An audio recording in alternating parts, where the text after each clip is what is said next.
Hey guys, tonight we begin with a tiny English village. A sleepy little place surrounded by fields, mud, sheep, and the kind of weather that makes everyone look emotionally exhausted. So dim the lights, get comfortable, maybe grab a blanket, and let your brain slowly drift back to the 12th century.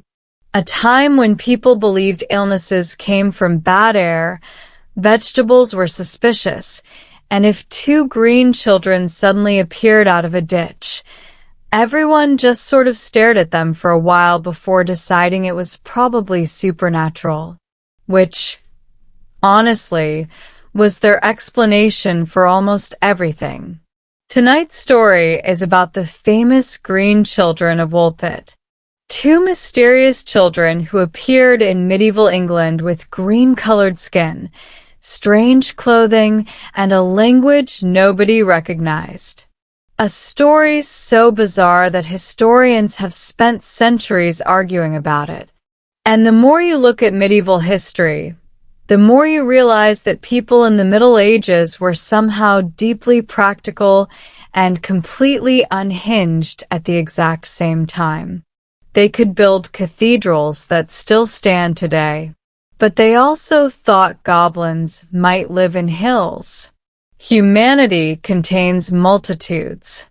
So let's slowly wander into Suffolk, England, around the middle of the 12th century, during the reign of King Stephen, which was already a stressful period for England because the country was tangled in civil war, noble feuds, famine, political chaos, and the general medieval hobby of making succession disputes everyone else's problem.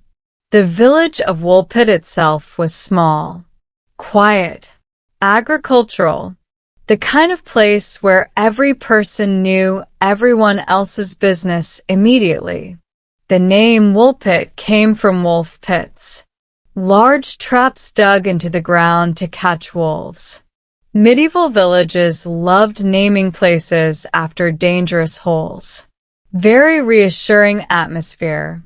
And somewhere near one of these pits, during harvest season, villagers supposedly discovered two children, a boy and a girl, both with green skin.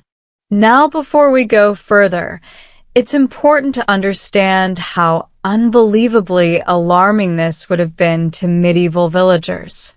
Today, if somebody strange appeared, we might assume they were tourists or influencers, which is honestly worse in some situations.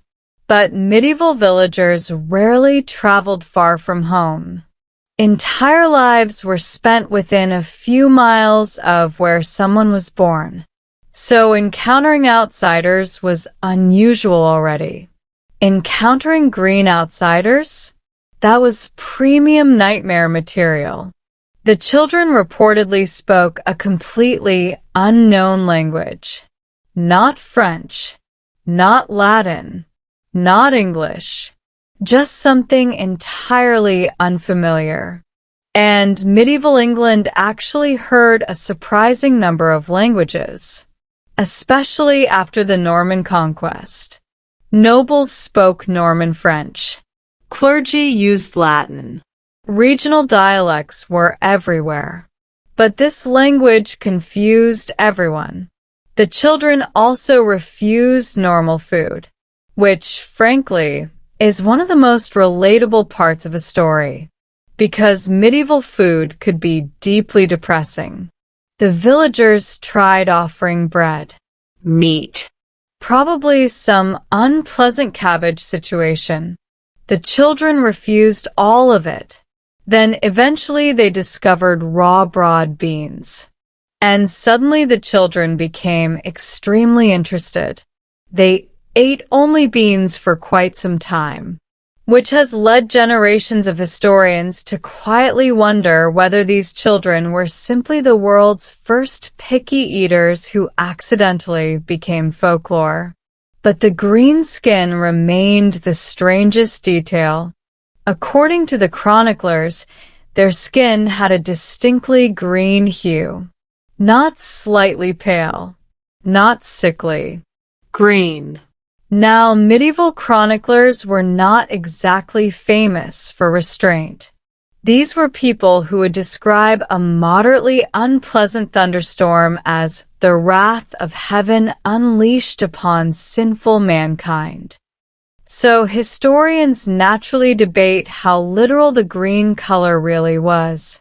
But the story persisted, and not just as local gossip.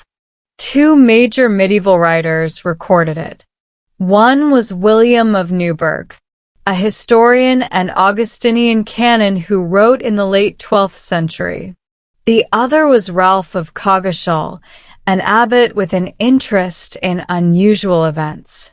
Both treated the story seriously, which is fascinating because medieval chroniclers absolutely loved nonsense, but they also filtered stories through their own sense of credibility. They often ignored tales they considered too absurd. Yet the Green Children survived the cut. That alone has kept historians interested for centuries. The children were eventually taken into the household of a local landowner, usually identified as Sir Richard de Conn. And this is where the story becomes oddly sad. Because once the children settled into village life, the boy reportedly became weak and ill. He eventually died, which is unfortunately common in medieval stories involving children because medieval childhood was essentially a full-time survival challenge. The girl survived. Over time, her skin supposedly lost its green color. She learned English, adapted to local customs, and eventually explained where she and her brother had come from. According to her, they came from a place called St. Martin's Land, a strange world where everyone was green, where there was no bright sunlight, only a kind of perpetual twilight. Which honestly sounds less like a magical realm and more like Northern Europe during February. The girl described hearing bells before arriving in Woolpit, then suddenly finding themselves in an unfamiliar world. Now this explanation delighted medieval audiences because medieval people absolutely adored mysterious borderlands between worlds. Hidden kingdoms, fairy realms, underground civilizations, secret islands. If somebody claimed they had wandered into another dimension through a cave, people were surprisingly willing to at least hear them out. And, to be fair, modern people watch reality television. So perhaps we should not feel too intellectually superior. The Green Children story spread because it sat perfectly between folklore and history. Not dramatic enough to feel completely invented. Not ordinary enough to feel fully believable. Just strange enough to survive. And medieval England was already soaked in stories about supernatural crossings. Fairies stealing children. Travelers entering hidden kingdoms, mysterious figures emerging from forests. The woods themselves terrified medieval people. Forests were seen as dangerous places where laws weakened and strange things happened, which makes sense because medieval forests genuinely were dangerous. Bandits, wild animals, exposure. Nobles hunting aggressively nearby. You could absolutely disappear. And so folklore filled those spaces with supernatural explanations. The Green Children slipped naturally into that mental world. But modern historians have tried very hard to explain the story rationally. Because historians become deeply uncomfortable when people start suggesting interdimensional green children. Academia prefers paperwork, One theory is that the children were Flemish immigrants. This is actually more plausible than it sounds. During the reign of King Stephen, political violence displaced many Flemish settlers in England. Some communities were attacked during civil unrest. Lost or orphaned refugee children could absolutely have wandered into unfamiliar territory speaking another language. Their strange clothing might simply have been foreign dress. Their confusion understandable. And their green appearance? Possibly illness. Malnutrition can sometimes create pale or slightly greenish skin tones, especially a condition called hypochromic anemia, which sounds disappointingly medical compared to fairy children from Twilight lands. But historians love disappointing explanations. The bean obsession also fits. Starving children might recognize familiar foods while refusing unfamiliar ones. And St. Martin's Land? Perhaps distorted memory, or confusion after trauma, or references misunderstood through translation. Because imagine trying to explain your homeland in broken medieval English to villagers who think wolves are emerging from holes nearby. Communication difficulties would occur. Still, the story refuses to settle neatly into one explanation. And people keep returning to it because it touches something oddly timeless. The fear of outsiders. The mystery of childhood. The possibility that strange worlds exist beside ordinary ones. Also, people just enjoy weird stories. Especially sleepy weird stories. And medieval England produced them constantly. This was an era filled with saints' miracles, prophetic dreams, ghostly monks, and deeply alarming medical treatments involving eels. So the Green Children fit right in. But what makes the story unusually haunting is its emotional tone. The children are not threatening. They are confused, lost, hungry. The villagers are frightened at first, but eventually they care for them. The story slowly transforms from supernatural mystery into a tale about vulnerable outsiders adapting to an unfamiliar society, which is surprisingly gentle for the Middle Ages.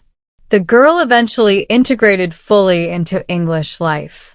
Some accounts even claim she married.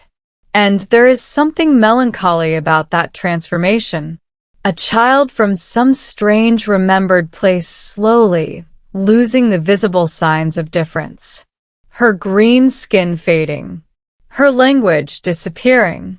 Her old world dissolving. Until only the story remained. And medieval people loved stories because stories explained uncertainty. Why did disease happen? Why did wars happen? Why did children die young? Why did strangers appear from nowhere? Folklore gave shape to fear. Even royal courts embraced bizarre tales constantly. Kings employed astrologers. Nobles collected relics. Entire political decisions were made because somebody interpreted a comet badly. Which brings us gently toward one of the strangest parts of medieval aristocratic life. Their desperate obsession with signs and omens. Because while peasants worried about surviving winter, nobles were busy panicking over prophetic dreams involving birds. And honestly, sometimes the birds probably had reasonable concerns.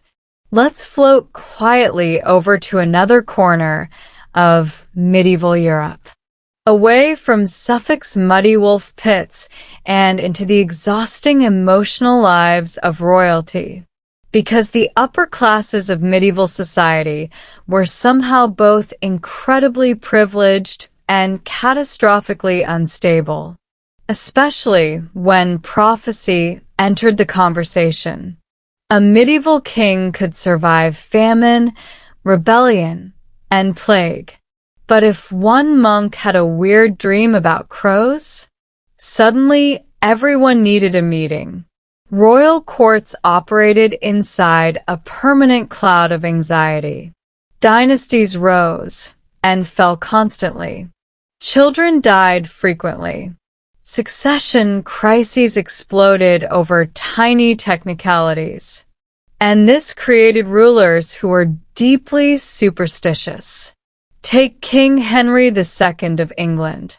Brilliant administrator. Tireless ruler. Constantly traveling. Also emotionally exhausted because all his sons hated him. Which, to be fair, was a recurring issue in medieval monarchy. Royal parenting generally involved ignoring children until age 12 and then becoming shocked when they launched civil wars later. Henry's household was packed with tension. His wife, Eleanor of Aquitaine, was one of the most powerful women in Europe. Intelligent, charismatic, politically dangerous. Also eventually imprisoned by her husband for years because medieval marriages among royalty often resembled elaborate hostage situations. Their sons rebelled repeatedly. Henry the Young King, Richard the Lionheart, Geoffrey, John. An entire collection of deeply dramatic princes. And medieval chroniclers loved framing these conflicts as divine punishment or prophetic destiny. Every strange event became symbolic. A storm during a coronation? Terrible omen. An eclipse? Probably God expressing disappointment. An unusually aggressive goose? Potentially apocalyptic. And because medicine was limited, science incomplete, and communication slow, rumor became incredibly powerful. Courts fed on gossip. One servant whispers that a prince looks ill. 3 days later, people are discussing whether the dynasty is cursed. Which sounds ridiculous until you remember modern social media exists. Humanity has not changed very much. Royal families especially became trapped inside their own mythology. They believed bloodlines carried destiny itself. This eventually created one of Europe's greatest long-term disasters: dynastic inbreeding. Because naturally, when aristocrats became obsessed with pure blood, they immediately began marrying cousins with terrifying enthusiasm. And nowhere did this become more spectacularly unfortunate than among the Habsburgs. But we will drift toward those tragic jawlines very slowly. Because first we must linger a little longer in the strange emotional weather of medieval Europe. A world where miracles and medicine occupied the same room, awkwardly pretending not to notice each other. A doctor might prescribe herbs, then astrology, then prayer, then possibly applying bird fat to something. Treatment plans had range, and childhood itself was mysterious. Children were viewed as fragile creatures balanced dangerously between life and death. Infant mortality rates were horrifyingly high. Parents often tried not to become too emotionally attached too early. Which sounds cold to modern ears, but grief was everywhere in medieval life. Families lost children constantly. Kings lost heirs constantly. Entire dynasties balanced on the survival of one coughing toddler. So, when unusual children appeared, like the Green Children of Woolpit, people interpreted them through layers of religious symbolism, folklore, and fear. Were they divine signs? Fairy changelings? Warnings? or simply foreign children caught in the brutal chaos of medieval migration. No one knew, and uncertainty itself became the story. The Green Children endured because they represented the medieval world perfectly, half real, half imagined. A place where history and folklore slept beside each other under the same damp wool blanket. And honestly, that blanket probably smelled terrible.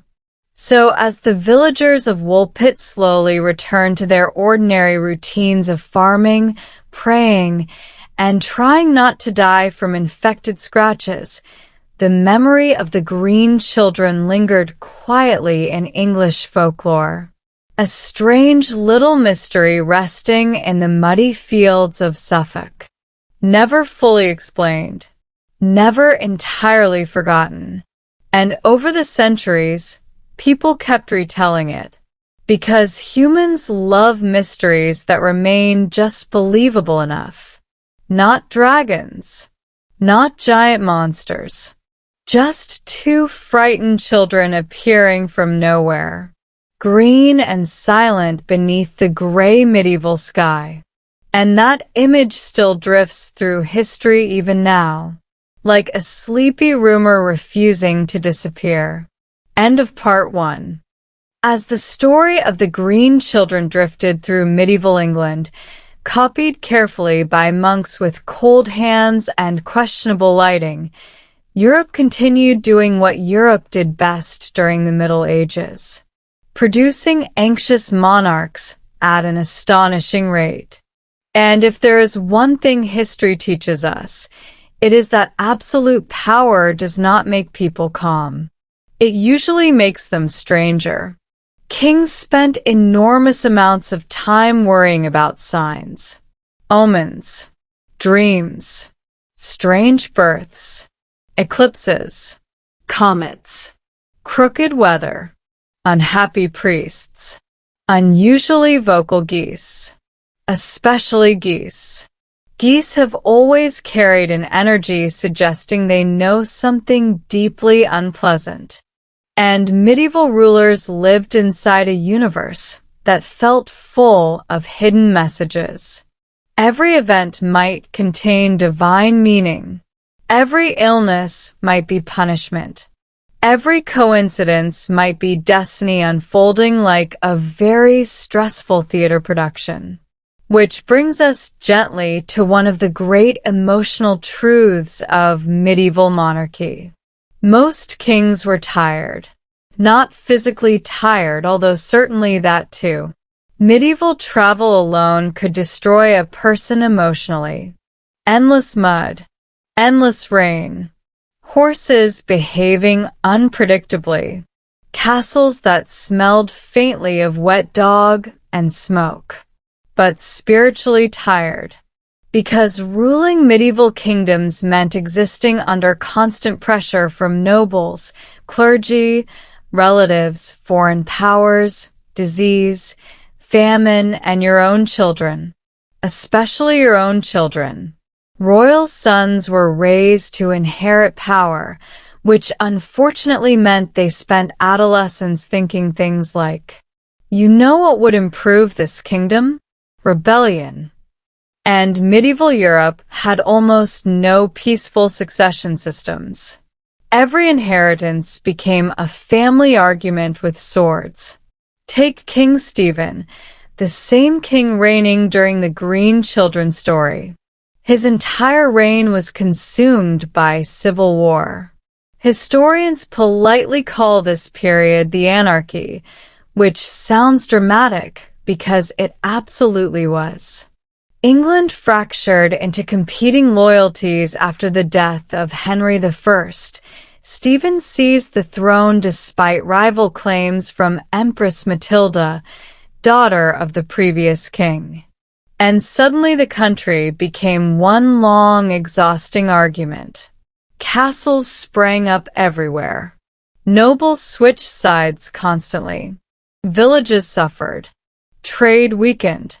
Chronicles from the period describe widespread misery with a kind of exhausted despair only medieval writers could produce. One chronicler famously wrote that Christ and his saints slept, which is honestly one of the bleakest lines in English history. And during all this instability, ordinary people still farmed fields, raised children, buried relatives, tried to survive winters. History often focuses on kings because kings wrote things down. But most medieval people were simply attempting to avoid starvation while powerful men argued about inheritance law. Still, royal courts remained endlessly fascinating because they were theaters of controlled dysfunction. Take the court of Henry I, Stephen's predecessor. Henry was intelligent, educated, ruthlessly competent, also emotionally distant in the way many successful medieval rulers were. He fathered more than 20 illegitimate children because medieval kings approached fidelity with the same seriousness modern people approach terms and conditions agreements, meaning they ignored them entirely. But Henry's greatest disaster arrived through the sea. In 1120, his heir, William Audalin, drowned in the wreck of the White Ship, which was catastrophic for England, because medieval succession depended heavily on producing healthy male heirs who survived into adulthood. A task royal families somehow managed to make astonishingly difficult despite their enormous resources. The White Ship disaster itself feels strangely symbolic. A luxurious vessel filled with young Norman nobles, drinking heavily, confident, privileged, then sinking into freezing darkness because apparently nobody wanted to leave port until the party became fatal. One surviving butcher supposedly clung to wreckage through the night, which feels deeply medieval somehow. The nobles vanish tragically while one exhausted working man survives accidentally. After William's death, Henry I never truly recovered emotionally, and England never fully recovered politically, because succession uncertainty spread outward into decades of instability, which eventually helped create the world into which the Green Children wandered. History connects itself quietly like that. One dead prince, one civil war, one frightened village centuries ago staring at mysterious children near wolf pits. Everything drifts together. And medieval rulers constantly feared losing heirs because childhood was extraordinarily dangerous. Even royal children died frequently from illness, fevers, dysentery, infections, diseases nobody understood. A prince might be healthy one week and dead the next, which created deeply anxious royal households. Astrologers became important partly because people desperately wanted certainty. Doctors examined urine with scholarly seriousness, while planets were consulted nearby. And honestly, when medicine involves balancing humors and possibly applying leeches to someone's neck, astrology probably did not seem much less scientific. Medieval medicine revolved around maintaining balance in the body. Too much blood? Bad. Too much black bile? Also bad. Too much phlegm? Extremely suspicious. Human beings were apparently viewed as emotional soup, and physicians prescribed treatments designed to rebalance these invisible forces, which often weaken patients dramatically. Bloodletting became especially popular because medieval doctors saw blood as both necessary and somehow deeply problematic. If somebody looked ill, the solution frequently involved removing some blood. Because why not make the exhausted sick person slightly more exhausted? Medicine remained tangled with religion too. Illness might reflect sin, or divine testing, or demonic influence. So treatments blended practical remedies with prayer and ritual. A monastery infirmary might contain herbs, medical texts, relics, and deeply worried monks all in the same room. And yet, despite limited science, medieval people were not stupid. This is important. They observed carefully, recorded symptoms, built hospitals, studied ancient medical knowledge. But they operated within a worldview where supernatural forces felt present and immediate. The universe itself seemed alive with meaning, which explains why stories like the Green Children spread so effectively. The children were not merely unusual. They suggested another world hiding beside this one. A possibility medieval audiences found both terrifying and oddly comforting. Because if hidden worlds existed, then perhaps suffering also had hidden purpose. Humans like meaning, especially during difficult periods. And medieval life was difficult almost continuously. Winters failed. Harvests collapsed. Lords demanded taxes. Epidemics arrived without warning. Even nobles suffered from astonishing discomfort by modern standards. Castles look romantic now because they are no longer functioning. But living inside one often meant cold stone rooms, smoke-filled air, poor sanitation, fleas, lice, questionable plumbing, and absolutely relentless drafts. A king might wear jewels while quietly freezing beside a badly designed fireplace, which feels emotionally accurate for monarchy somehow. And yet nobles obsessed over luxury constantly. Fine fabrics, jewelry, exotic animals, banquets, pageantry. Medieval aristocrats loved displays of wealth because status depended heavily on performance. You had to look powerful, even if your kingdom was collapsing around you. Especially then, actually. And nowhere became stranger than the royal marriage system, because dynasties slowly developed an unfortunate habit of marrying within increasingly narrow family circles. At first, this was political convenience. Royal families wanted alliances with equal status partners. There were only so many royal houses available. So cousins married cousins. Then cousins married double cousins. Then uncles married nieces. And eventually Europe produced family trees that resembled decorative knots. The Habsburg dynasty became the greatest example. A family so dedicated to preserving bloodlines that they accidentally transformed themselves into a medical cautionary tale. But before we arrive at those famously exhausted jaws, we should drift through another peculiar corner of medieval aristocratic life. Their relationship with religion. Because medieval rulers were deeply religious. And also spectacularly sinful. The contradiction barely troubled them. A king might sponsor monasteries while invading neighbors. A noblewoman might fund churches while poisoning relatives quietly in the background. Human beings contain layers. Medieval Christianity shaped daily life completely. Church bells structured time itself.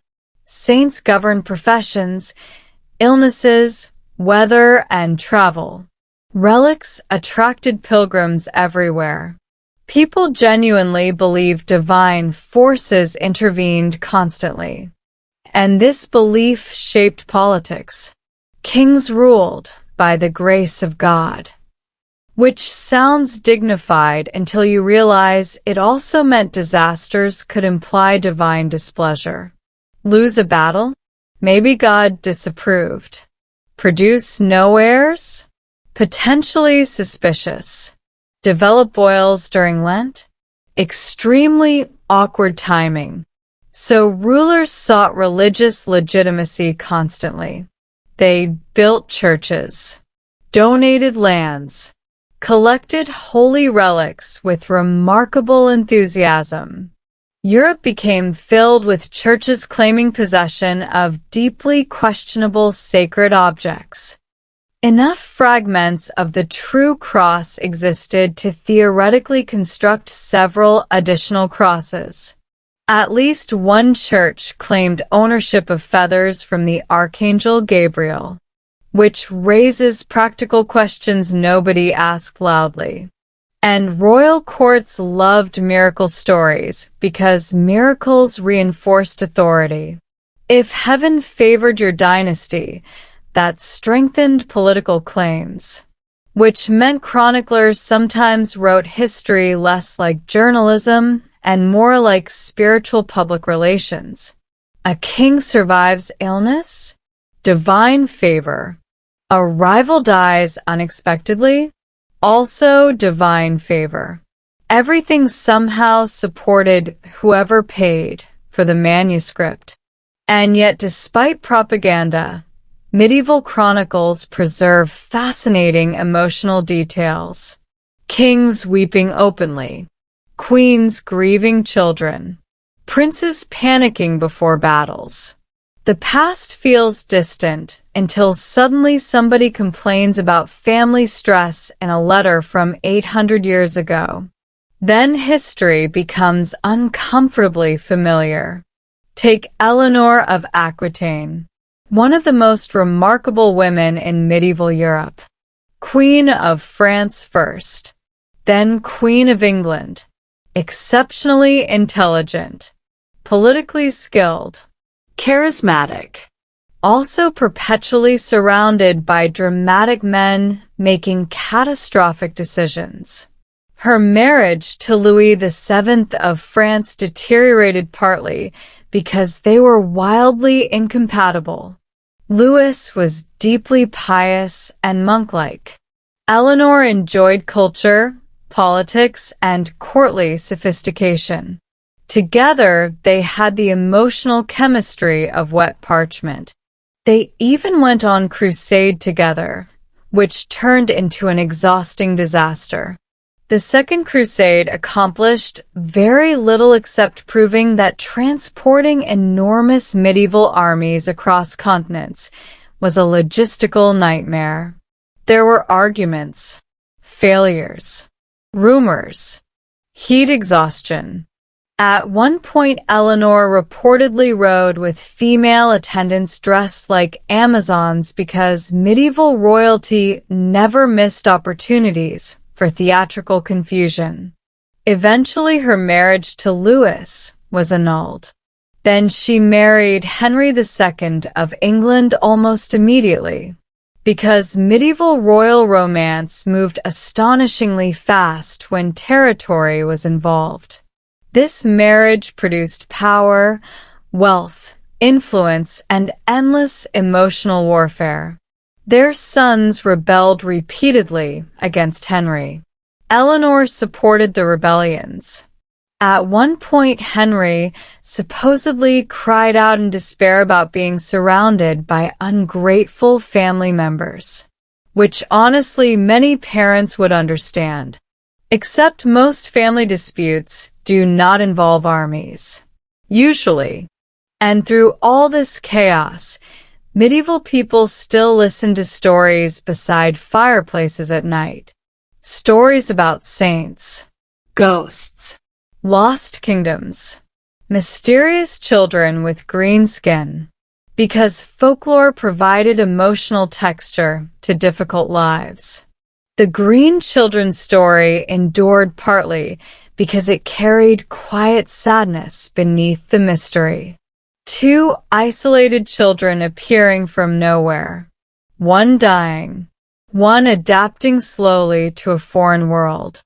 It almost resembles immigrant experiences across history. Confusion. Language barriers. Gradual assimilation. Loss of original identity. Modern historians increasingly examine the story through that lens. Perhaps these children were refugees shaped into legend by frightened villagers.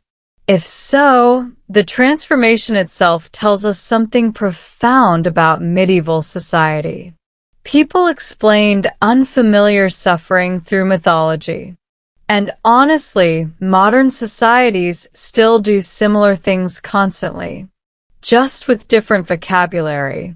Human beings remain storytelling creatures.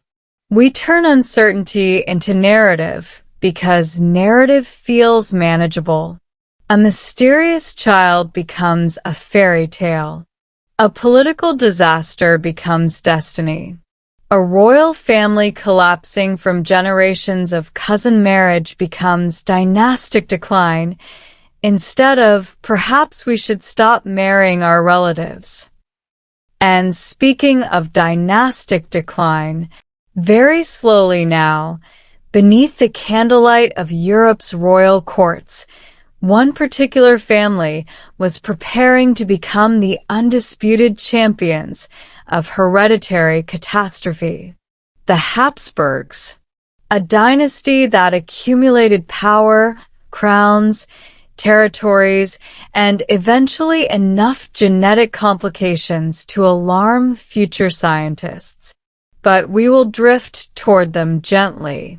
Because first, Europe must continue arranging deeply questionable marriages for another few centuries. And medieval aristocrats were nothing if not committed to repeating mistakes elegantly. Enough fragments of the true cross existed to theoretically construct several additional crosses. At least one church claimed ownership of feathers from the Archangel Gabriel, which raises practical questions nobody asked loudly. And royal courts loved miracle stories because miracles reinforced authority. If heaven favored your dynasty, that strengthened political claims, which meant chroniclers sometimes wrote history less like journalism and more like spiritual public relations. A king survives illness? Divine favor. A rival dies unexpectedly? Also divine favor. Everything somehow supported whoever paid for the manuscript. And yet, despite propaganda, medieval chronicles preserve fascinating emotional details. Kings weeping openly. Queens grieving children. Princes panicking before battles. The past feels distant until suddenly somebody complains about family stress in a letter from 800 years ago. Then history becomes uncomfortably familiar. Take Eleanor of Aquitaine, one of the most remarkable women in medieval Europe. Queen of France first, then Queen of England. Exceptionally intelligent, politically skilled, charismatic, also perpetually surrounded by dramatic men making catastrophic decisions. Her marriage to Louis VII of France deteriorated partly because they were wildly incompatible.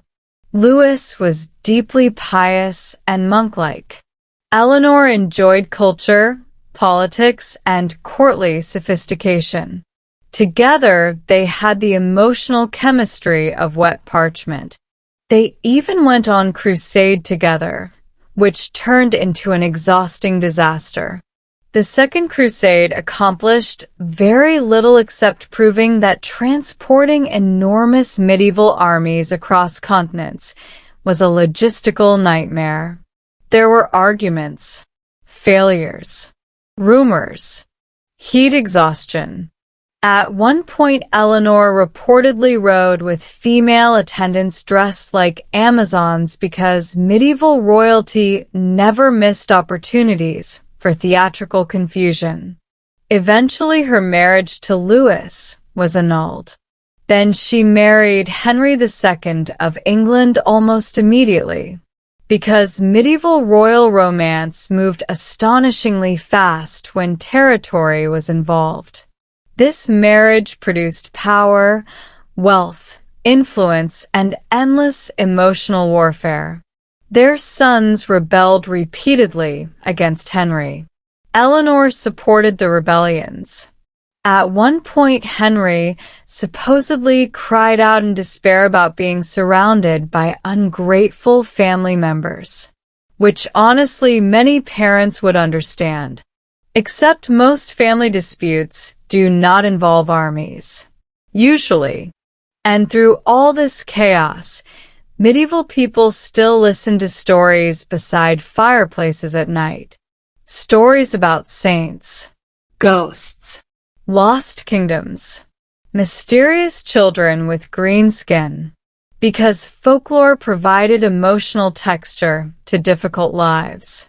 The Green Children's story endured partly because it carried quiet sadness beneath the mystery. Two isolated children appearing from nowhere, one dying, one adapting slowly to a foreign world. It almost resembles immigrant experiences across history. Confusion, language barriers, gradual assimilation, loss of original identity. Modern historians increasingly examine the story through that lens. Perhaps these children were refugees shaped into legend by frightened villagers. If so, the transformation itself tells us something profound about medieval society. People explained unfamiliar suffering through mythology. And honestly, modern societies still do similar things constantly, just with different vocabulary. Human beings remain storytelling creatures. We turn uncertainty into narrative because narrative feels manageable. A mysterious child becomes a fairy tale. A political disaster becomes destiny.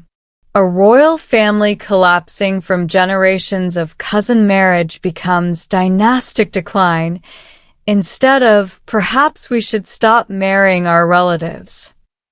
And speaking of dynastic decline, very slowly now, beneath the candlelight of Europe's royal courts, one particular family was preparing to become the undisputed champions of hereditary catastrophe. The Habsburgs, a dynasty that accumulated power, crowns, territories, and eventually enough genetic complications to alarm future scientists. But we will drift toward them gently. Because first, Europe must continue arranging deeply questionable marriages for another few centuries. And medieval aristocrats were nothing if not committed to repeating mistakes elegantly. As medieval Europe slowly rolled forward through mud, plague, prayers, and deeply inconvenient weather, royal families became increasingly obsessed with one thing above all else: bloodlines. Not personality, not compatibility, certainly not emotional stability. Bloodlines. Because monarchies depended on inheritance. And inheritance depended on producing children who could inherit castles, crowns, debts, feuds, and occasionally entire wars. Which meant marriage among the nobility was rarely about affection. It was diplomacy wearing expensive fabric. A princess might be married off at 14 because two kingdoms wanted a treaty. A prince might marry a cousin because the alternative threatened territorial disputes. And over time, Europe's ruling families began folding inward genetically like badly packed luggage. No dynasty embraced this with more determination than the Habsburgs. Now, the Habsburgs started reasonably enough. A powerful noble family from what is now Switzerland and Austria. Ambitious, strategic, extremely good at acquiring territory through marriage. Their unofficial motto might as well have been, "Why invade countries when you can marry them?" And honestly, it worked astonishingly well. Through centuries of careful alliances, the Habsburgs accumulated vast territories across Europe, Austria, Spain, parts of Italy, the Low Countries, sections of the Holy Roman Empire. At their peak, they controlled so much land that people joked the sun never set on Habsburg territory. Which sounds impressive until you remember the family itself was slowly becoming a medical diagram. Because every generation kept marrying relatives. Again and again and again. Royal families feared diluting noble blood. They wanted secure alliances within trusted dynasties. They wanted property concentrated. The result was a collection of family trees that looked less like trees and more like ladders collapsing inward. And eventually nature began filing complaints. The most famous example was the so-called Habsburg jaw, a prominent lower jaw combined with enlarged lips and elongated facial features.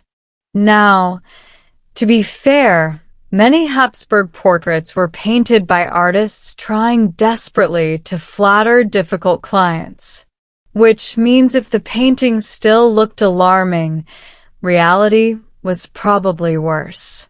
And portraits of later Habsburg rulers often carry a distinct energy of, "This man has never comfortably chewed bread." Take Charles II of Spain.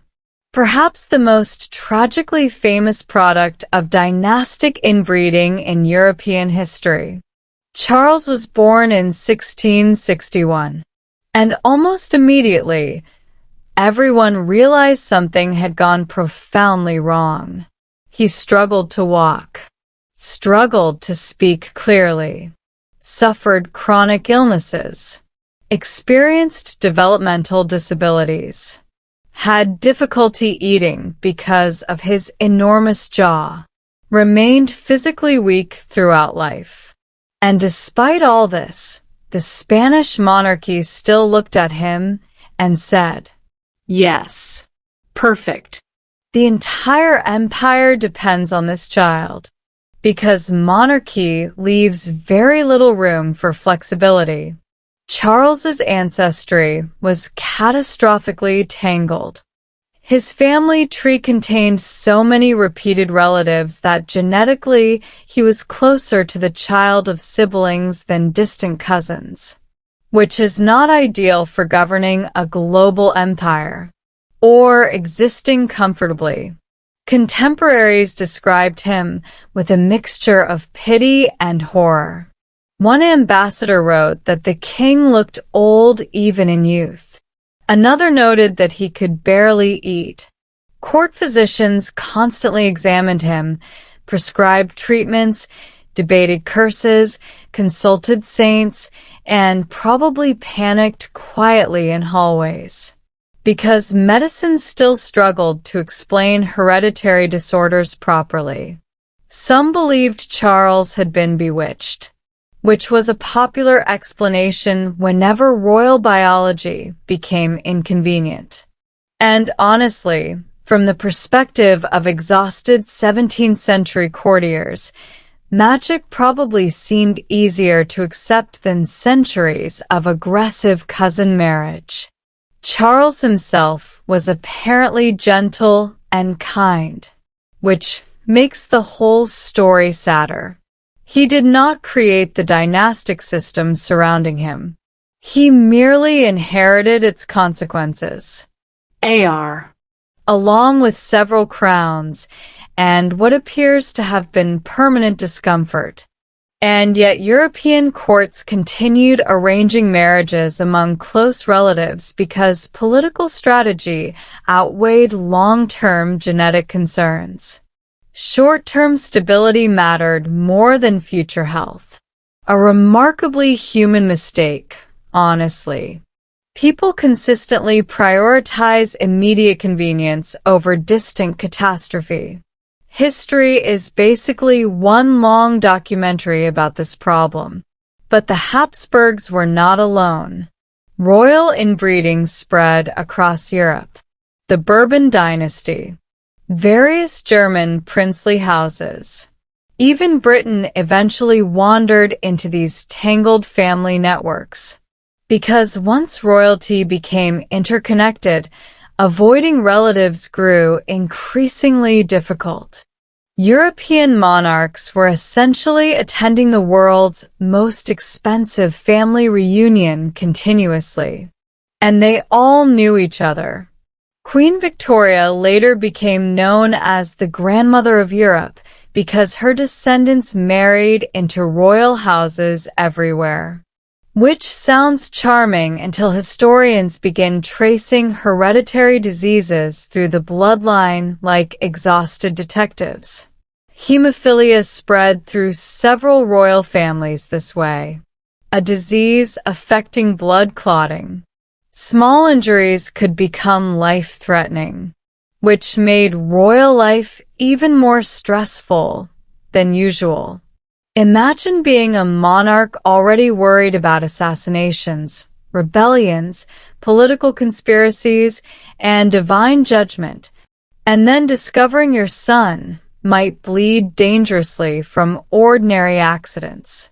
Dynastic fragility haunted monarchies constantly, and courts responded with enormous rituals of control.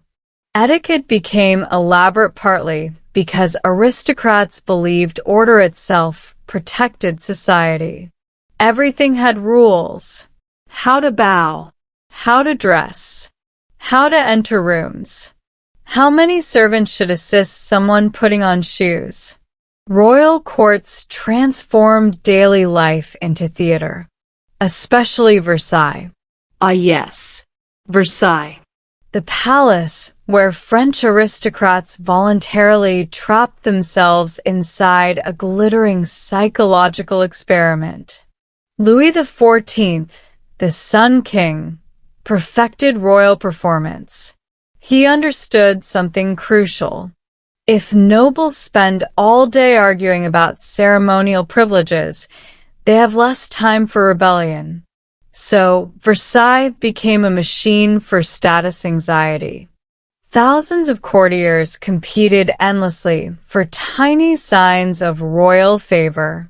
Who got to stand closest during meals? Who held the candle? Who received invitations? Who could sit on specific stools near the queen? An entire civilization of emotionally exhausted rich people quietly destroying themselves through etiquette. And honestly, social media influencers would have adapted beautifully there. Louis XIV himself cultivated majesty carefully. He danced in court ballets, wore towering wigs, appeared constantly in symbolic imagery linked to Apollo, god of the sun, which required tremendous confidence because those wigs were aggressive. The king transformed himself into the center of political gravity. Everything revolved around him. But beneath the glitter, Versailles smelled terrible. This is important to remember, because historical dramas often forget that pre-modern sanitation was horrifying. Perfume existed partly because Europe collectively smelled alarming. Chamber pots emptied into streets. Bathing habits varied. Crowded palaces trapped heat, waste, sweat, smoke, and human misery together beneath gold ceilings. Luxury and discomfort coexisted constantly. A duchess might wear diamonds while quietly suffering from fleas. And despite all the ceremony, royal families remained deeply emotionally dysfunctional. Louis XIV's descendants died in waves from illness. Succession crises hovered constantly. Children were pressured from birth to perform political roles. Royal marriages often produced loneliness rather than companionship. Queens especially endured exhausting scrutiny. Their bodies became state business.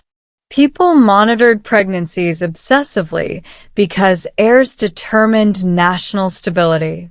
Some royal births occurred publicly with witnesses crowding the room to confirm legitimacy, which sounds deeply stressful because it absolutely was. Imagine giving birth surrounded by government officials.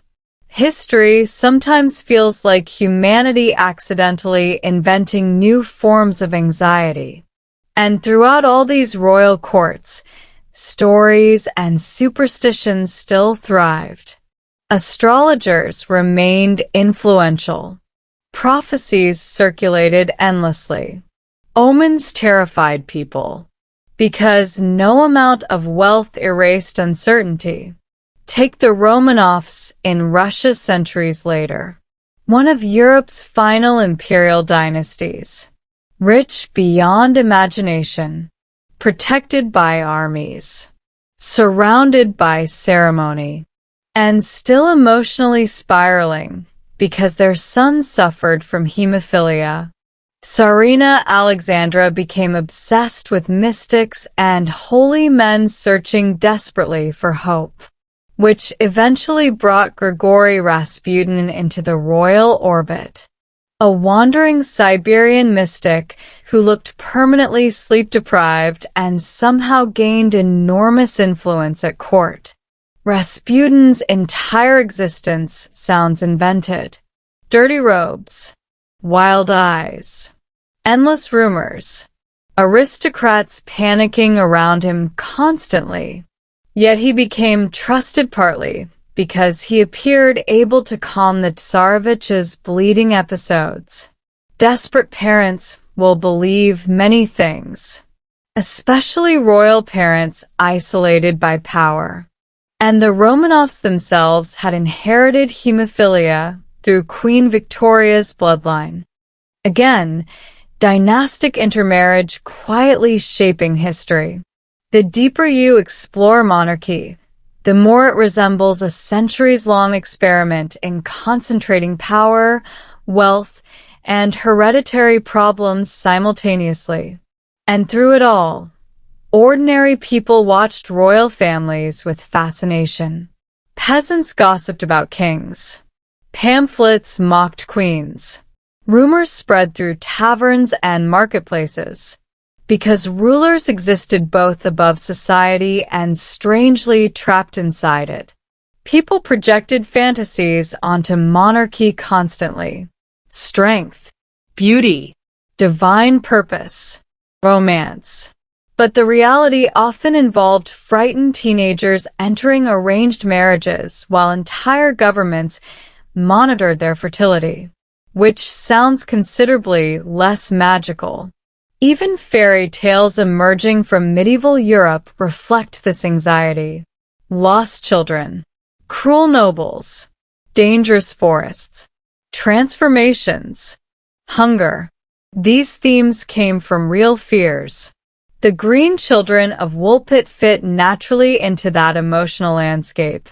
Children appearing mysteriously from another world, unable to communicate, visibly different, eventually absorbed into society.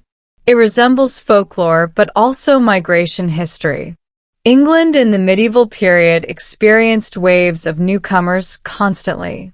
Flemish settlers, Normans, merchants from across Europe, travelers displaced by war. But isolated villages often interpreted outsiders through supernatural frameworks because unfamiliar cultures genuinely felt strange and unsettling. Imagine hearing a completely unknown language in a tiny rural community where most people never traveled farther than the next town. It would feel uncanny, almost unreal. And medieval storytelling blurred reality and myth comfortably.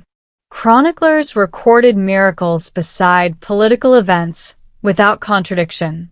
A king dies. A comet appears. A saint heals someone. A village discovers green children. Everything belonged to the same universe. Modern readers sometimes misunderstand medieval people by assuming they could not distinguish fact from fiction. But many probably approach strange stories the way modern people approach conspiracy theories or paranormal accounts. Curious, half skeptical, half willing to believe. Humans enjoy uncertainty when it feels safely distant, especially at night, especially beside fires, especially when tomorrow still involves waking before sunrise to shovel manure, which medieval life frequently did. And honestly, the Middle Ages involved extraordinary amounts of manure.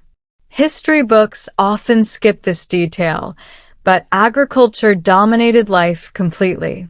Fields, Animals, waste, mud. endless mud. Royal castles were islands of luxury floating inside a world powered almost entirely by manual labor.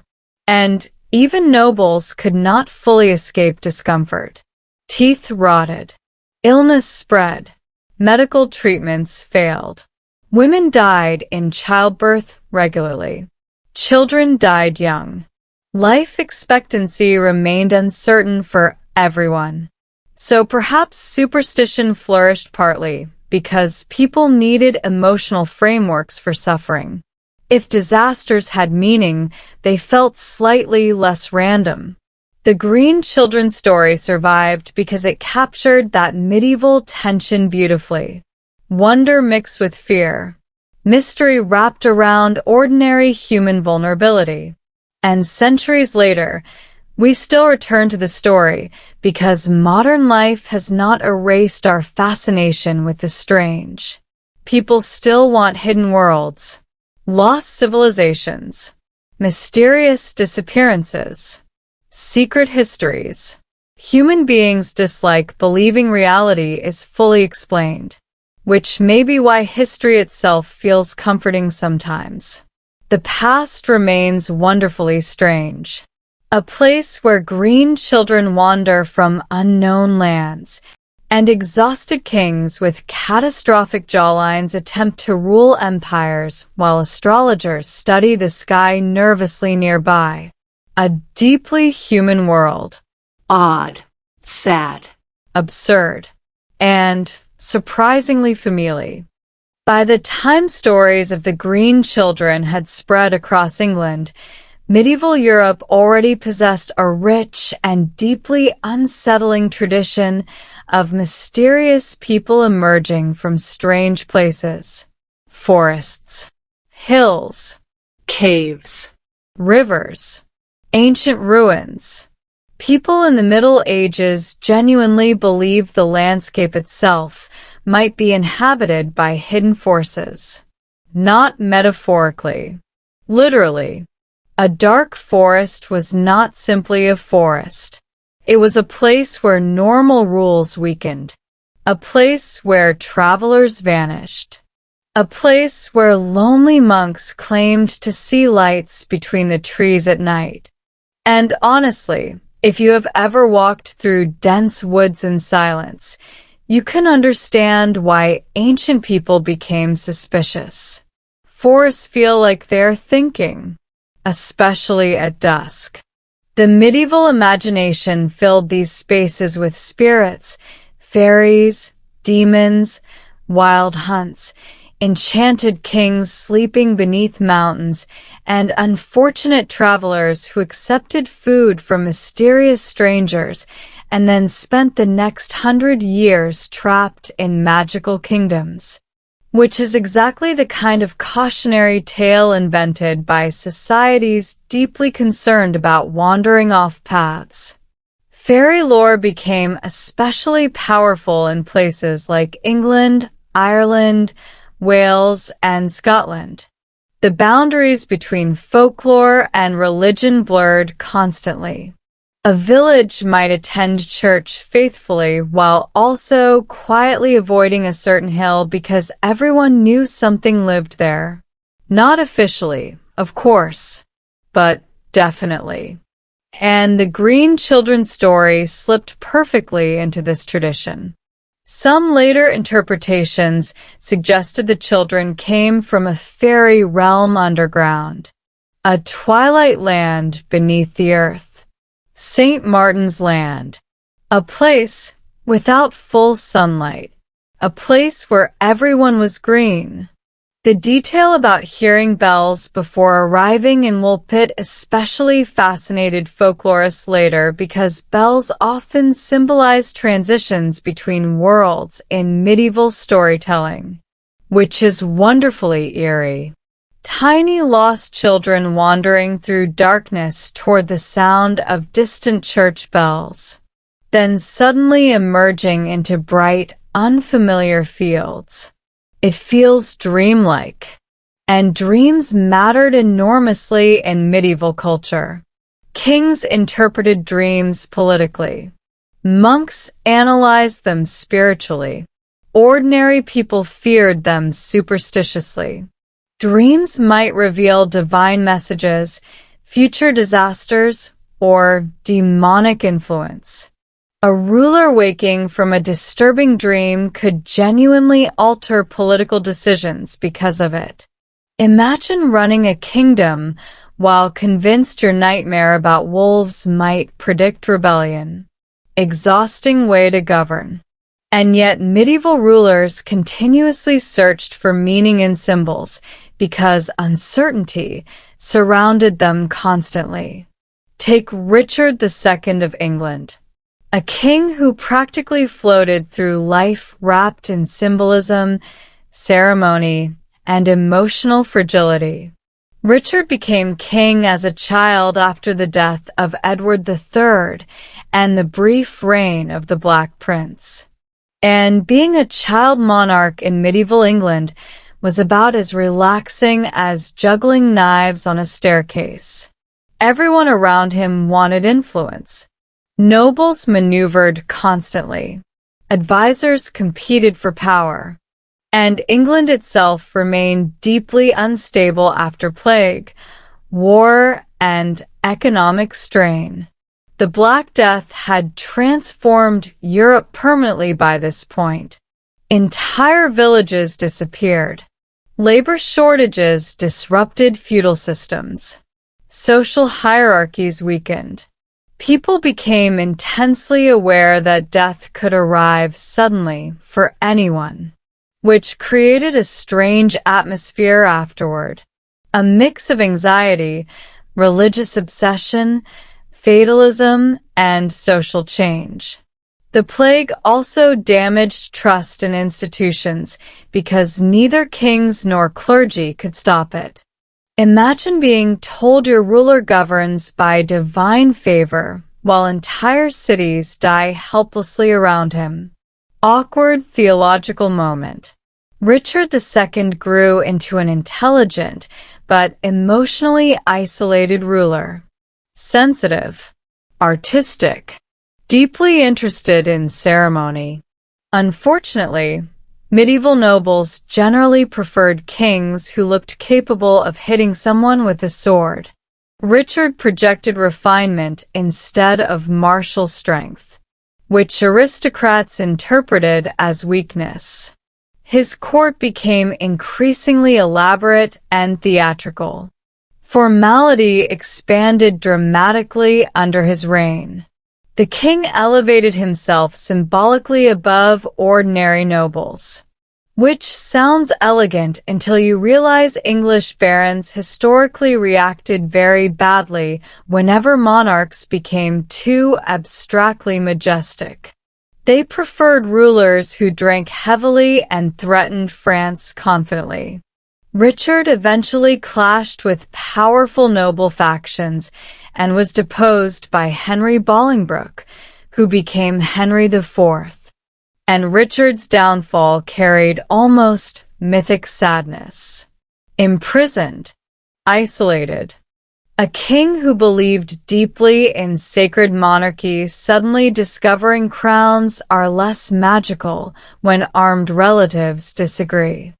Some accounts claim he starved to death in captivity. Others suggest murder. History leaves him drifting in melancholy uncertainty, which medieval chroniclers loved. The Middle Ages adored tragic kings, especially introspective tragic kings. And royal melancholy appears constantly throughout history because monarchy isolated people emotionally from childhood onward. Princes were raised carefully, watched constantly, denied ordinary friendships, trained to perform authority before understanding themselves. Queens faced different pressures. Produce heirs. Represent dynastic stability. Remain graceful during unimaginable stress. And do all this while married to strangers selected for political convenience. European queens spent centuries smiling politely through catastrophic marriages. Take Joanna of Castile, known to history as Joanna the Mad, which already tells us historians were not feeling especially compassionate.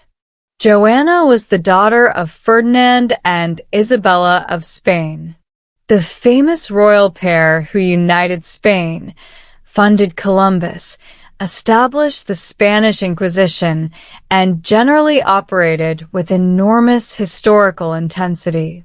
Their daughter Joanna married Philip the Handsome of the Habsburg dynasty, a man described as extraordinarily attractive, although medieval standards sometimes produce surprises. There are portraits of historical figures labeled the Handsome, where modern viewers quietly think, that is simply a tired man with expensive sleeves.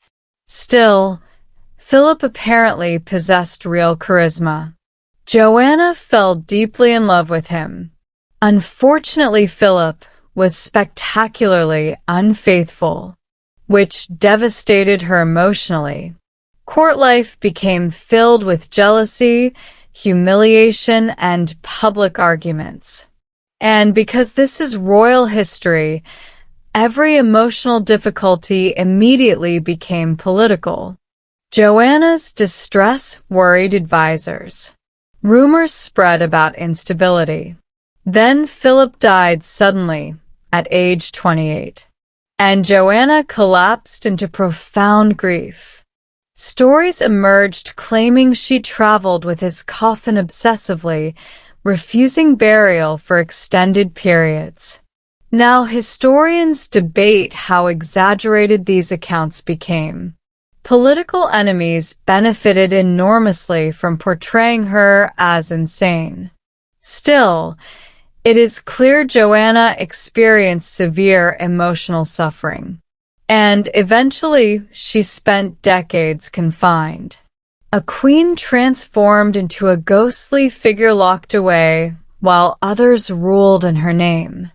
Royal women throughout history were especially vulnerable to being labeled unstable whenever they expressed anger, grief, ambition, or refusal, which remains depressingly recognizable. And meanwhile, ordinary women faced equally exhausting pressures on smaller scales. Medieval life for women varied enormously by class, but almost all carried relentless labor responsibilities. Cooking. Cleaning, childcare, agricultural work, textile production, managing households, surviving childbirth repeatedly. Even noble women performed constant political and domestic duties. The fantasy of medieval ladies drifting elegantly through castles mostly exists because later centuries became nostalgic about people who had servants. Real medieval aristocratic life involved administration, diplomacy, childbirth, and trying not to freeze indoors. People underestimate how cold history was. Before modern heating, winter invaded buildings aggressively. Even kings slept beneath layers of fabric, while servants hauled fuel endlessly through corridors. A medieval castle in January was essentially decorative suffering, which perhaps explains why everyone drank so much wine and ale. Alcohol solved morale problems temporarily, and clean water was not always reliable. Though contrary to popular myth, medieval people absolutely drank water too. They were not incapable of basic survival logic. Still, brewing was common and safer in many situations. So daily life flowed through a haze of weak ale, with smoke, prayer bells, animal noise, and chronic exhaustion. Against this background, folklore thrived naturally. Stories provided entertainment during long, dark evenings, and many stories reflected social fears directly. Forests symbolized danger because forests genuinely contained danger. Wolves, bandits, exposure, isolation. Fairies and demons merely expanded existing anxiety into narrative form. The Green Children emerging near wolf pits therefore carried symbolic power immediately.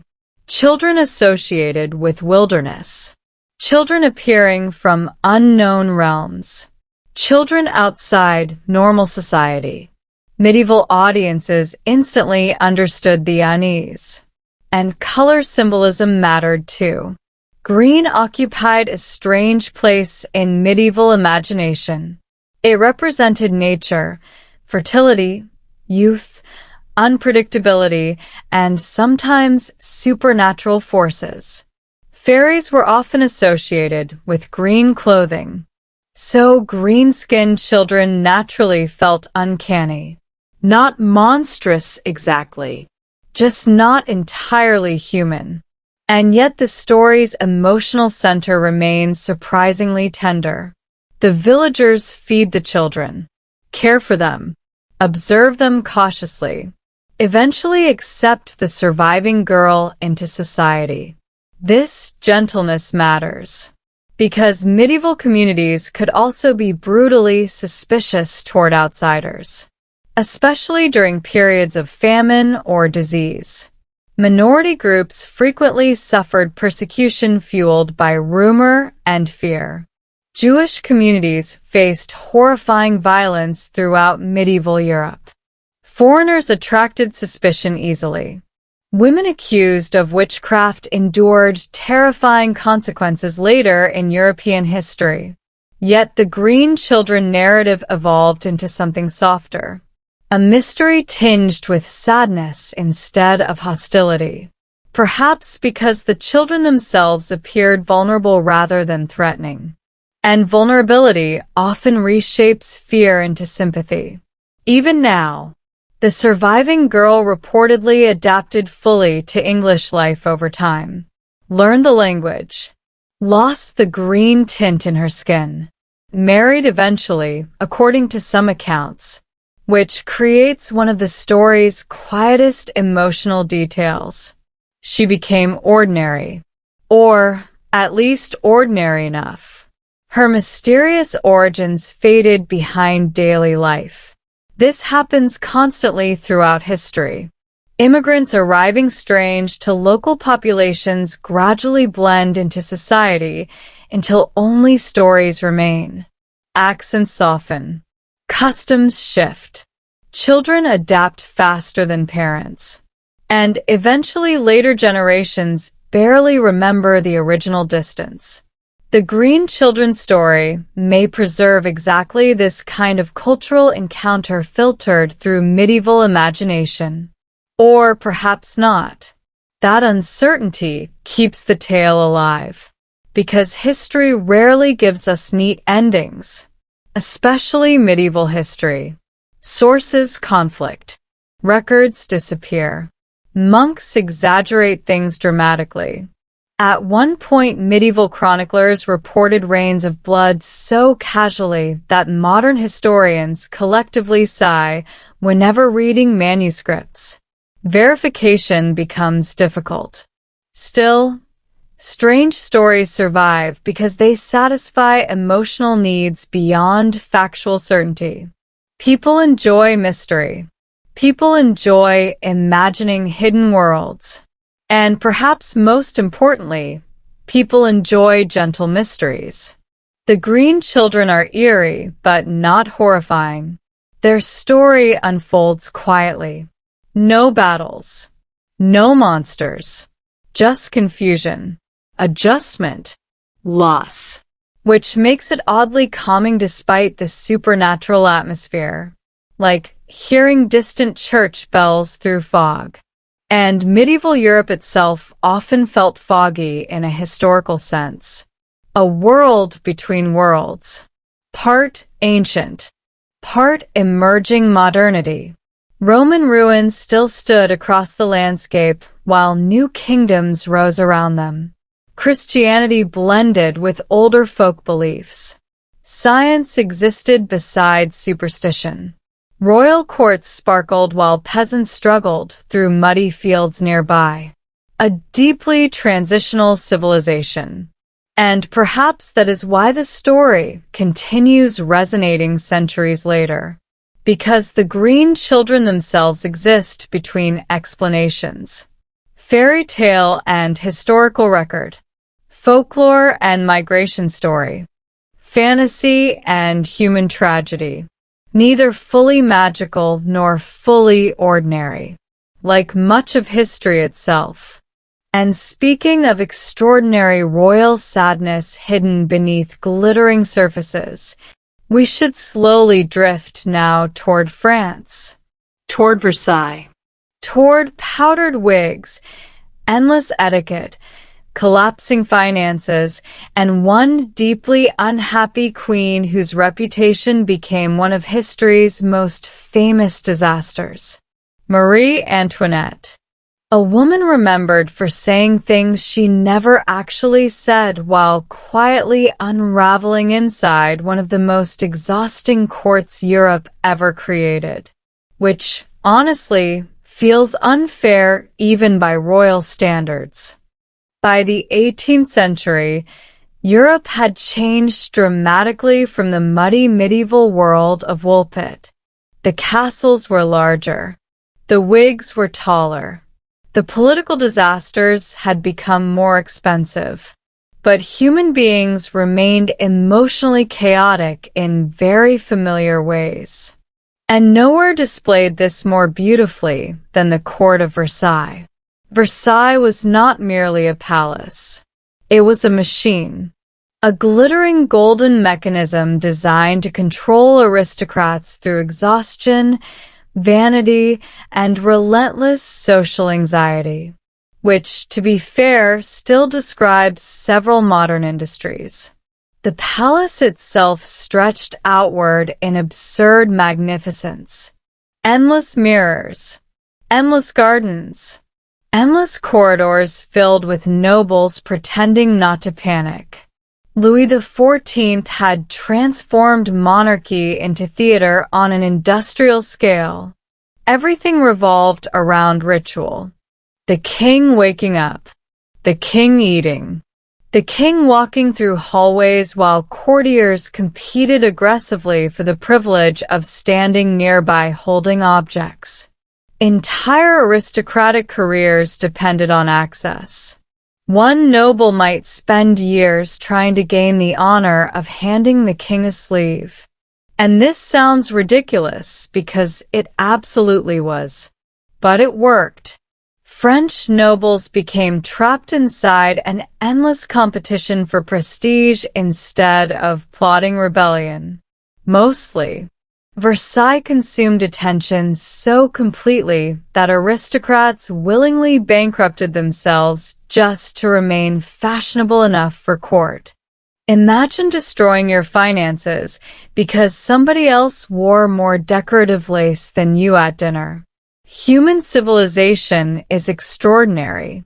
And into this glittering pressure chamber arrived Marie Antoinette, a teenage Austrian archduchess sent to France in 1770 to marry the future Louis XVI. She was 14, which already feels exhausting. One day you are living in Vienna. The next you are crossing Europe to marry a shy stranger, while entire governments monitor your reproductive future. Royal daughters were essentially diplomatic packages wrapped in silk. Marie Antoinette entered France through a symbolic ceremony where she surrendered everything Austrian before crossing the border. Clothing, Possessions, companions, even pets. Because monarchy adored symbolism with frightening intensity. Then she arrived at Versailles. And Versailles immediately began studying her like a nervous science experiment. Every movement mattered. Every word mattered. Every outfit mattered. The court observed her constantly. Imagine adolescence, but instead of awkward classmates, you have several thousand aristocrats analyzing your posture politically. She struggled at first. Naturally. The French court was notoriously rigid. Etiquette governed everything with microscopic precision. Who could speak first? Who could sit? Who could enter rooms? Who had the right to wear certain fabrics? There were rules for watching people eat, rules for handing people shirts, rules for existing incorrectly near furniture. And beneath all this ceremonial structure floated enormous loneliness. Royal marriages rarely created emotional intimacy quickly. Marie Antoinette's husband, the future Louis XVI, was shy, awkward, and deeply uncomfortable socially. He preferred hunting and locksmithing to court glamour, which honestly sounds healthier than Versailles itself. Louis was not stupid. This is important. Popular culture often portrays him as foolish, but he was actually intelligent and conscientious. Just catastrophically unsuited to the emotional demands of absolute monarchy during a financial crisis. A deeply unfortunate job mismatch. The royal marriage remained unconsummated for years, and Europe became bizarrely obsessed with this fact. Foreign ambassadors sent detailed reports home discussing the couple's lack of children. Imagine entire governments tracking your marital difficulties through diplomatic correspondence. There is no version of this that feels relaxing. Rumors spread constantly. Was Louis incapable? Was Marie Antoinette uninterested? Was the marriage cursed somehow? Versailles transformed private anxiety into public spectacle immediately. Eventually, the marriage did produce children. But by then, Marie Antoinette's reputation had already become fragile. And she coped with court life the way many isolated young people cope with oppressive environments. By retreating into smaller social circles and private comforts. She gambled, hosted intimate gatherings, spent money on fashion and decoration, built a miniature pastoral village at the Petit Trianon where she could temporarily pretend to be a shepherdess while remaining surrounded by servants, which later generations mocked relentlessly. But honestly, if forced to live at Versailles, many people would probably invent elaborate escape fantasies too. The palace never stopped performing. You could barely breathe privately there. Even childbirth became public ceremony. When Marie Antoinette gave birth to her first child, crowds packed into the royal chamber to witness the event officially. The room became so crowded and overheated that the Queen reportedly nearly collapsed. History's great luxury palace somehow managed to turn childbirth into a public relations event, which feels perfectly Versailles. And meanwhile, France itself was drifting toward catastrophe. The kingdom faced enormous debt from wars, court expenses, and systemic financial problems. Harvest failures increased food prices. Ordinary people struggled while aristocrats maintained extravagant lifestyles. Resentment deepened. And unfortunately, Marie Antoinette became the symbolic target for much of this anger. Partly because she was foreign. Partly because she represented royal excess visually. Partly because societies often project frustration onto women in highly visible positions. Pamphlets portrayed her as frivolous, immoral, manipulative, sexually deviant, politically dangerous, or all four simultaneously. Many accusations were absurd fabrications. But propaganda spreads effectively when populations already feel betrayed. And Marie Antoinette's image drifted further from reality each year. The famous quote, "Let them eat cake," was almost certainly never spoken by her. Versions of the phrase existed before she even arrived in France. But history attached it to her because it fit the public narrative of aristocratic indifference. A queen transformed into caricature, which happens constantly in political culture. Real human beings dissolve into symbolic figures people can blame comfortably. And while France deteriorated politically, the royal family remained emotionally isolated inside Versailles. Louis XVI understood reform was necessary, but hesitated repeatedly. Nobles resisted taxation reforms. Political conflict intensified. The monarchy seemed weak and disconnected. Then came the revolution. And revolutions are strange things historically. At first they often feel uncertain, gradual, almost improvisational. People do not always realize they are living through world-changing events immediately. But tension accumulates quietly. Bread shortages, political arguments, financial panic, public anger.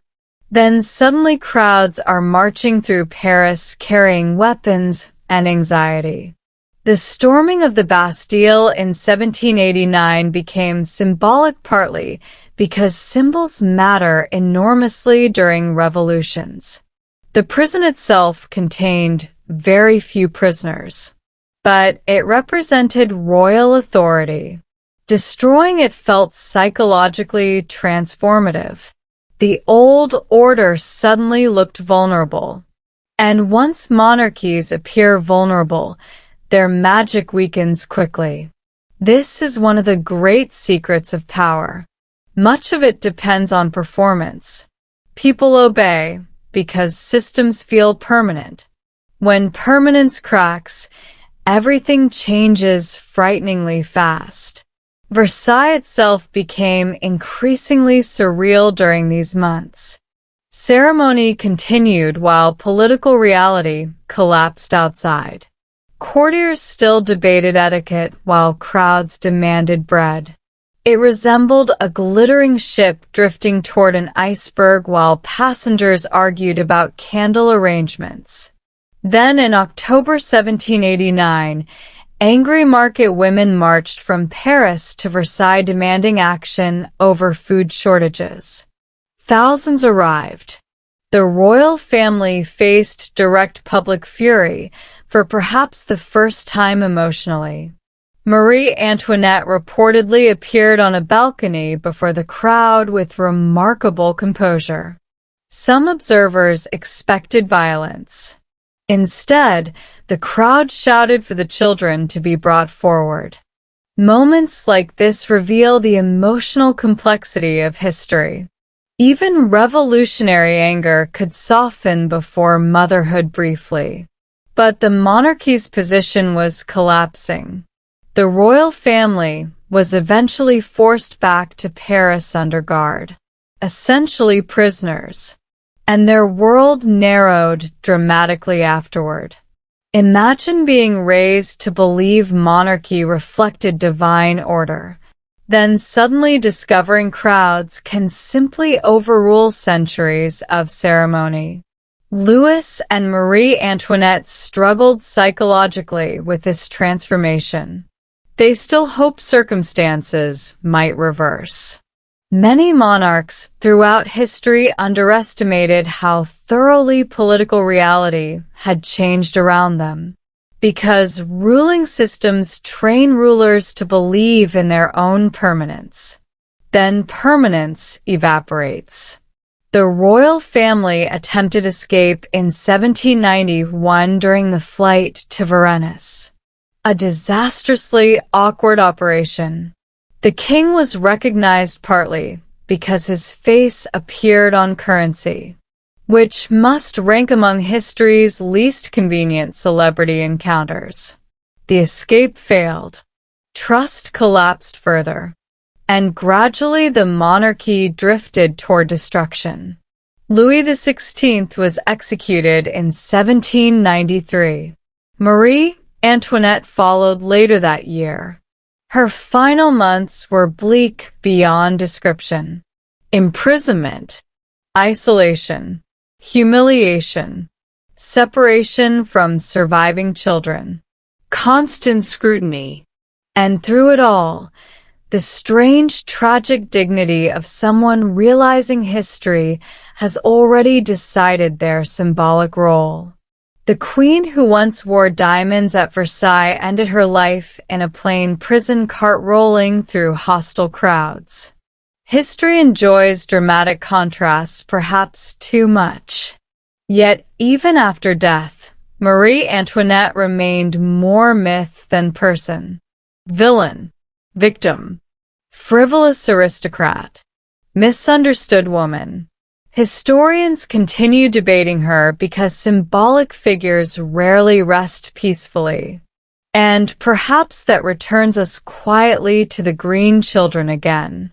Stories survive not merely because of facts, but because of emotional resonance. The Green Children represented mystery. Marie Antoinette represented collapsing monarchy. Both became larger than themselves through storytelling. Humans transform people into symbols constantly, especially during uncertain times. And uncertainty haunted Europe continuously.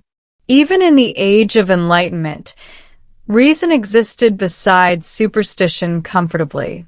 Aristocrats discussed philosophy while consulting astrologers secretly. Scientists studied electricity while alchemists still searched for hidden truths. Ghost stories flourished in noble salons. People remained fascinated by the possibility that unseen worlds existed beside ordinary life. The difference between medieval Europe and Enlightenment Europe was not that one believed strange things while the other did not. The difference was mostly aesthetic. One burned candles beside monastery walls. The other wore powdered wigs while discussing reason dramatically over chocolate. Human beings stayed wonderfully irrational throughout both periods. And beneath all the luxury, court life remained emotionally exhausting. Queens isolated, kings pressured, children shaped into political tools, nobles competing endlessly for status. An entire civilization balancing itself atop ceremony while ordinary people carried the economic weight below, which could not continue forever. No system like that ever does. But before Europe erupts fully into revolutions, industrialization, and modern chaos, we should drift slowly sideways into another strange royal story. A story involving Russia, a hidden princess, endless rumors, and one of history's greatest collective obsessions with survival against impossible odds. Because apparently humanity looked at the tragic collapse of monarchy and thought, yes, but what if one escaped mysteriously? And thus the legend of Anastasia was born.